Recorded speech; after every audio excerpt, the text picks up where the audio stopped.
Despite the many notable successes this year, especially among smaller developers, the industry continues to spiral in terms of layoffs and project cancellations. High-profile and decorated studios like Monolith Productions have met their end alongside Wonder Woman, which faced multiple development troubles.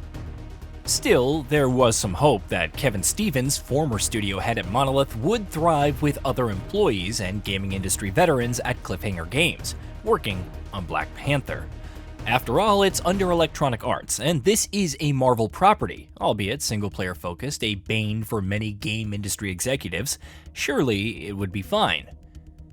Unfortunately, that doesn't seem to be the case. IGN recently reported that Black Panther has been cancelled and Cliffhanger shut down.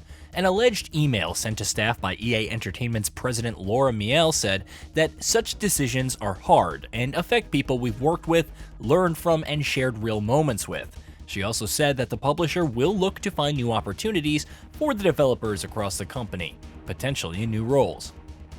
But that's sadly not all. EA is also reportedly laying off developers in its mobile and central teams. This marks the third series of layoffs by the publisher this year alone. It all began with the termination of an unknown number of developers from the Dragon Age team in January. Then Respawn Entertainment announced the cancellation of 2 early-stage incubation projects, including an alleged Titanfall extraction shooter. Bloomberg's Jason Schreier also reported 300 to 400 layoffs, with about 100 let go from Respawn. How many received new opportunities within EA? Your guess is as good as ours. And while EA didn't confirm the number this time either, Miele's email attempts to explain why layoffs and cancellations are happening. It's to apparently sharpen the publisher's focus and put out creative energy behind the most significant growth opportunities. This means that franchises like The Sims, Battlefield, Apex Legends, and Skate will be the focus going forward. Since Miele isn't involved with EA Sports, we don't know how this affects the development of franchises like Madden, college football, and of course, EA Sports FC. However, the intention is seemingly clear. Consolidate your base with the games that are providing, or have the potential to provide, the most consistent revenue. Read, live service, and microtransactions. And for better or worse, that's not out of the ordinary for Electronic Arts. It delivered a remake of Dead Space, which was incredible, but didn't get the sales it wanted. It launched Dragon Age: The Veilguard after years of development troubles, pivots, live service machinations, layoffs, etc.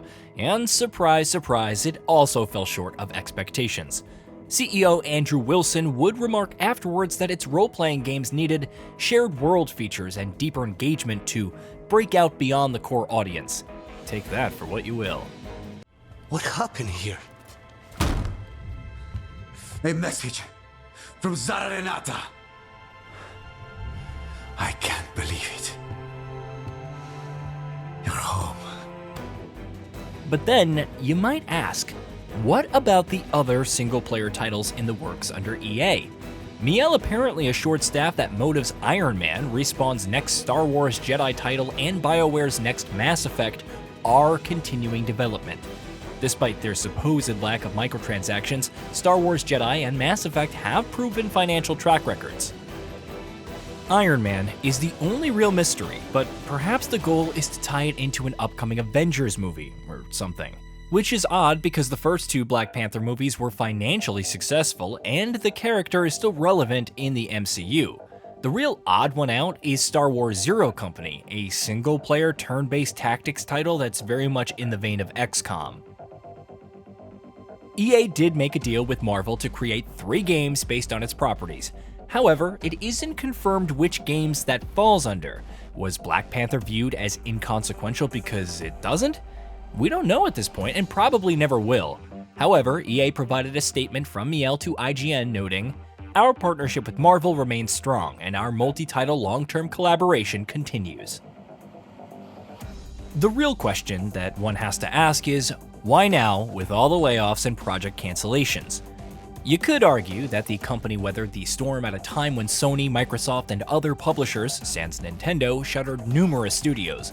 Even when Dead Space Remake didn't meet their expectations enough to cancel a rumored sequel, which apparently wasn't a straight remake of Dead Space 2, the less you know the better, Motive continued with Iron Man. The answer may be as straightforward as it is silly. EA Sports FC 25.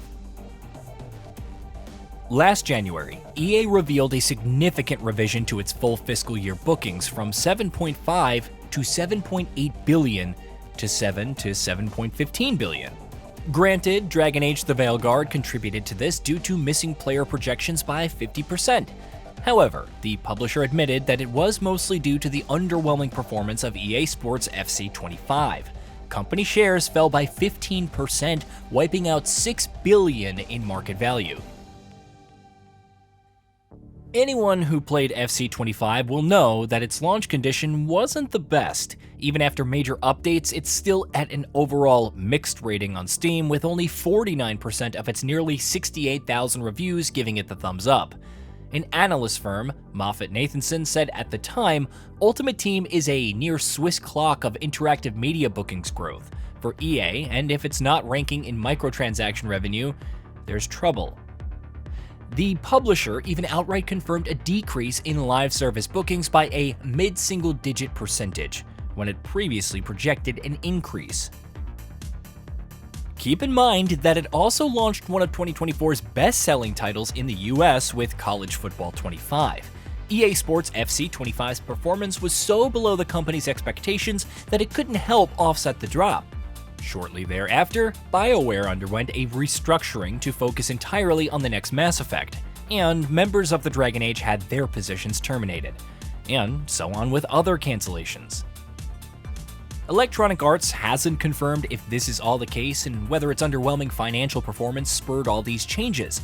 However, from a player's perspective, canceling a title from the minds behind Middle-earth Shadow of Mordor and Shadow of War, whose open story system sounds like an excellent substitute for the Nemesis system, is just heartbreaking. Maybe it wasn't justifying the development costs. Maybe problems arose that weren't worth spending time and money to resolve. Maybe it follows Wilson's statement about shifting away from developing future licensed IP that we do not believe will be successful in our changing industry. Again, we don't know. But considering this is the same publisher that reportedly canceled a Mandalorian title from Respawn, fathoming its decision-making process beyond how do we meet our yearly forecasts and how do we keep shareholders happy is a riddle unto itself. Regardless, with Monolith Productions also gone, it's another gut punch for fans who hope that maybe Black Panther could be the open-world superhero game that Wonder Woman couldn't. Just the thought that Monolith's talent still had a place where they were doing supposedly great things was enough. The year will keep turning for Electronic Arts as it focuses on its next slate of yearly sports offerings and titles that will generate recurring revenue. However, everyone working under the company, be it on live service sports or single-player focused titles, has an uphill battle to fight.